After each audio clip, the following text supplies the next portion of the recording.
珠海最平嘅第四代住宅，買樓唔使愁 ，Alex 幫到你啊！咁呢個屋苑嘅話呢，就自帶咗泳池、健身房同埋嗰個會所嘅。咁基本上呢，唔使出去就可以做到 gym 噶。咁10分鐘嘅話呢，就可以去到萬達廣場啦、華發商都啦，同埋幾分鐘呢去到嘉禾城嘅。咁基本上呢，衣食住行嘅話呢，都係喺屋苑嘅附近，非常之方便啊！咁跟住我個鏡頭嘅話呢，去同大家睇睇呢個屋苑啦。呢就係你以後嘅入戶大堂啦，係咪非常之 OK 呢？咁佢一樓呢係會所啦、健身房啦、泳池啦，咁佢係抬高咗一層呢再起樓嘅，咁唔會擔心嗰個咩水浸或者係咩，但係當然啦，呢邊係唔會水浸嘅。咁呢邊嘅話呢，佢對面呢仲有一個鄰里中心，即係社區醫院啦，同埋買餸啊、食飯啊嘅地方就喺屋企嘅門口嘅。咁出呢邊一出去嘅話呢，其實幾分鐘呢就到嘉禾城廣場嘅。咁喺呢邊嘅話呢，左轉就係萬達廣場啦。咁喺呢邊嘅話呢，右轉再直出嘅話呢，就係華發商都，基本上都係10分鐘左右係可以去得到嘅。咁另外嘅話呢，三甲醫院好多朋友嚟講呢，即係有啲咩頭暈身㷫呢，10分鐘都可以去得到，就喺萬達廣場隔離啊。咁我哋入去睇睇佢嘅小區園林。咁一入到嚟嘅話呢，就可以見到佢嘅一個泳池啦，同埋佢嘅一個會所啦。其實都係喺一樓呢度嘅。咁2樓以上嘅話呢，其實先係佢個屋苑。但係2樓呢，佢亦都係有1到10樓嘅一個小洋房啦，同埋18層高嘅一個小高層嘅。咁一入到嚟嘅話呢，除咗嗰個泳池之外呢，佢仲有一啲好似書吧啊嗰啲咁嘅位置嘅。咁入邊嘅一個小區嘅一個綠化嚟講呢，亦都係非常之唔錯嘅。而且重點佢係冇咩蚊，因為佢哋呢基本上1個禮拜呢都會有1到2次嘅一個滅蚊嘅一個動作喺度嘅。嗱，咁呢邊嘅話呢，就一個書吧啦，類似一個 coffee shop 嘅一個地方啦。咁呢邊嘅話呢，就係小區自帶嘅會所嘅一個健身房啦。咁基本上呢，你喺落雨啦，或者係冬天嘅時候呢，喺屋苑入邊自己唔使出門都可以做到 gym 嘅。係啦，咁呢邊嘅話呢，就係做 gym 之後呢，就係一個沖涼房啦，男賓同女賓啦。咁呢邊嘅話呢，一出到嚟嘅話呢，就係佢嘅一個泳池啦，係啦。咁我哋上2樓睇睇佢嘅一個園林嘅一個綠化啊。咁我哋一出到 lift 嘅話呢，就可以見到佢嘅1樓啦。咁1樓嘅話呢，佢就係做咗一啲東南亞風格嘅一個園林啦。係啦，咁當然啦，好多嘅一個其實都仲未開放，咁淨係開放咗部分。咁佢可以見到佢中庭嗰個部分啦，亦都有佢嘅一個業主嘅一個類似 coffee shop 啊，或者係調酒嘅一個地方俾大家嘅。咁依家我哋上示範單位睇睇佢嘅一個質素啊！依家上到嚟示範單位嘅話咧，呢套96平方 ，total 99萬。咁一入到嚟嘅話咧，佢呢邊嘅話咧已經係做好晒啲鞋櫃啊，同埋坐凳俾你嘅。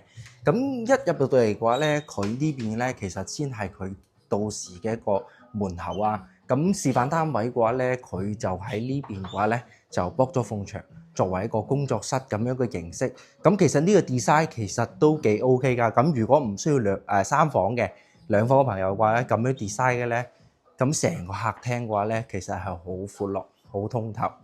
咁當然啦，佢陽台咧係有嘅，咁就唔係落地玻璃啦。咁佢示範單位咧做咗個通鋪，所以佢就嗰個冇咗個趟門嗰邊嘅。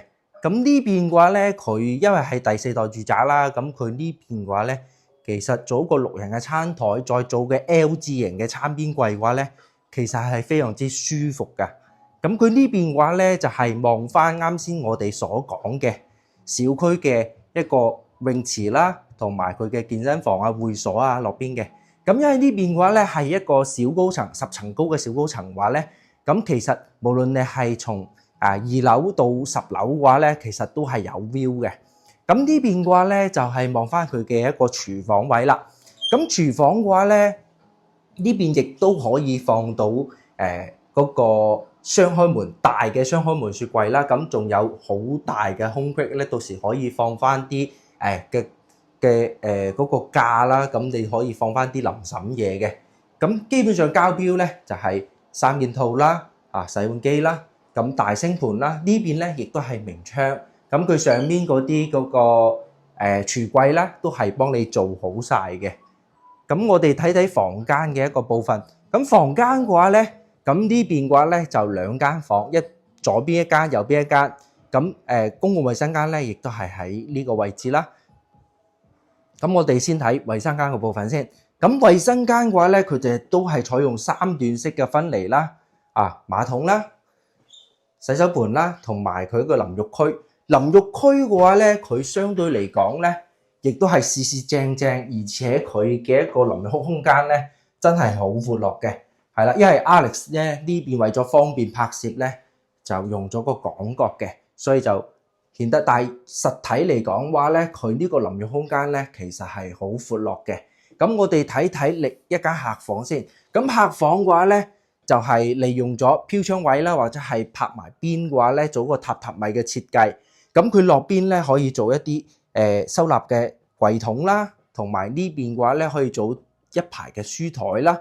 咁基本上4代宅標配嘅270度嘅景觀嘅話咧，佢嘅客房亦都係有嘅。咁佢呢個客房望出去嘅話咧，佢嘅景色咧其實係非常之唔錯嘅。咁我哋再睇睇主人房先。咁主人房嘅話咧，佢就係一個套廁啦。咁佢呢邊嘅話嘅套廁咧就唔對住床頭嘅。呢個咧亦都係3段式嘅一個乾濕分離啦，鑽石型嘅一個淋浴區啦。咁其實鑽石型嘅淋浴區嘅話咧，其實都係非常之好洗嘅，係啦，而且都唔會話逼極。咁呢邊嘅話咧，啲收納櫃啊、鏡櫃啊嗰啲已經係做好晒俾你嘅。咁佢嘅一啲膠粒質素，我望落去嘅話咧，其實都係非常之唔錯嘅。咁呢邊嘅話咧，主人房嘅一個1.8床3邊落床咧，再加埋一個衣櫃嘅話咧，其實係非常之 OK， 冇問題，好闊落嘅。咁當然啦，唔建議大家係做一個open 嘅衣櫃啦，咁係做翻個封閉式到頂嘅衣櫃嘅話咧，會實用好多嚇。咁呢邊嘅話咧，就係望翻小區嘅中軸園林啦。咁大家望完呢一套咧，覺得點樣呢？如果中意呢套嘅第4代住宅嘅話呢，歡迎評論區留言 Alex 話俾我聽啊！